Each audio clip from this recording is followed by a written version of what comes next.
নমস্কার বন্ধুরা, আশা করি আপনারা সকলেই খুব ভালো আছেন, সুস্থ আছেন। আমার আজকের রেসিপিটি হলো কাতলা মাছের মুড়ো দিয়ে মুড়ি ঘন্ট। আপনারা অনেকেই অনেক রকমভাবে এই রেসিপিটা তৈরি করে থাকেন। আমি কিভাবে এটা তৈরি করলাম সেটাই আপনাদের সঙ্গে শেয়ার করছি। প্রথমে নিয়ে নিয়েছি একটা বড় সাইজের কাতলা মাছের মুড়ো। তারপর উনুনে তেল গরম করে নিয়েছি, তাতে একটা দুটো করে দিয়ে ভালো করে সুন্দর করে ভেজে নেব। মাছের মুড়ো সুন্দরভাবে লালচে করে ভেজে নিতে হবে, না হলে রান্নাটা অতটা ভালো হবে না, মাছের আষ্টানি গন্ধ ছাড়বে। দেখুন মুড়োগুলো ভালো করে ভাজা হয়ে গেছে, আমি একটা পাত্রে তুলে নিচ্ছি।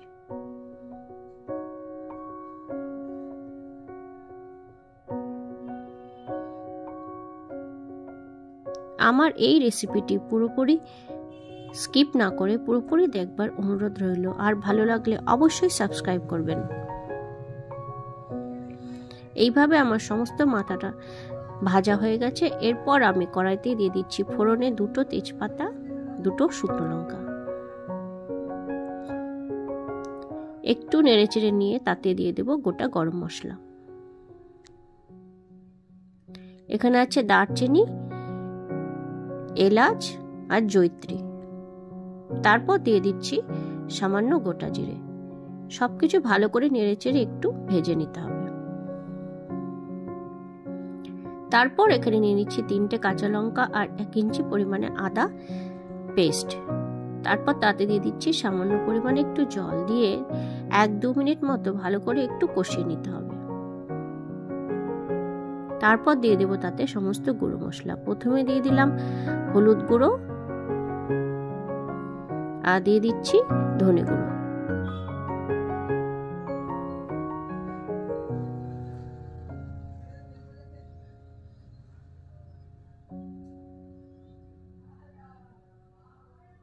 তারপর দিয়ে দিলাম সুন্দর কালার আসার জন্য সামান্য পরিমাণে কাশ্মীরি লঙ্কার গুঁড়ো। ঝালটা অবশ্যই আপনারা আপনাদের পছন্দ মতো দিয়ে নেবেন। তারপর দিয়ে দিলাম নুন পরিমাণ মতো, আর দিয়ে দিচ্ছি খুব সামান্য পরিমাণে চিনি। সমস্ত রান্নাতেই সামান্য পরিমাণে চিনি ব্যবহার করলে নুন ঝালের ব্যালেন্সটা সমস্ত বজায় থাকে। তারপর মশলায় খানিকক্ষণ কষিয়ে নেবার পর নিয়ে নিয়েছি কিছুটা পরিমাণে গোবিন্দভোগ চাল, যেটা আমি ভালো করে ধুয়ে একটু ভিজিয়ে রেখেছিলাম। সেটা জল ঝরিয়ে সম্পূর্ণ মশলাতে দিয়ে দিলাম। দিয়ে দেওয়ার পর ভালো করে সমস্ত কিছু মিশিয়ে কষিয়ে নিতে হবে। চাল আর মশলাটা কষানো হয়ে যাবে, আপনারা বুঝতে পারবেন যখন সমস্ত মশলাটা চালের সাথে একদম টেনে নেবে। দেখুন, দেখতে বুঝতে পারছেন বন্ধুরা যে দেখুন এখন মশলাটা সমস্ত চালে মিশে গেছে, শুধু তেলটাই বাইরে থেকে দেখা যাচ্ছে। এই পর্যায়ে আমি দিয়ে দেব পরিমাণ মতো জল আর সেই ভেজে রাখা মাছের মাথাটা। সামান্য হালকা হাতে হাতে গুঁড়ো করে নিয়েছি। বড় বড় থাকলে দেখতে কেমন দেখাবে সেই জন্য হালকা ভেঙে নিয়েছি। নিয়ে এই মাছের মাথাটার সঙ্গে চাল সমস্ত ভালো করে নেড়েচে আবার খানিকক্ষণ কষিয়ে নিতে হবে।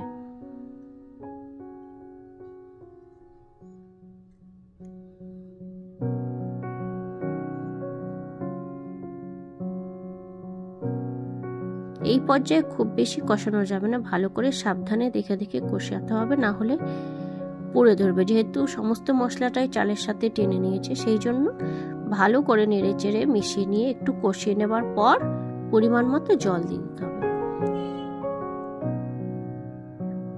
তারপর দিয়ে দিলাম সামান্য পরিমাণে ধনেপাতা কুচি, দিয়ে ভালো করে চালটা সেদ্ধ করে নিতে হবে।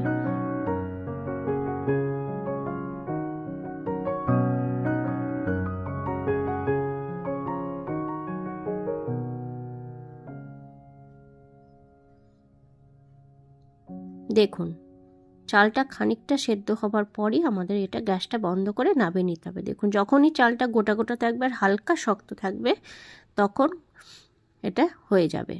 তারপর দিয়ে দেব সামান্য গরম মশলা গুঁড়ো, দিয়ে একবার ভালো করে নেড়ে চেড়ে নিলেই আমার রেসিপিটা তৈরি হয়ে যাবে।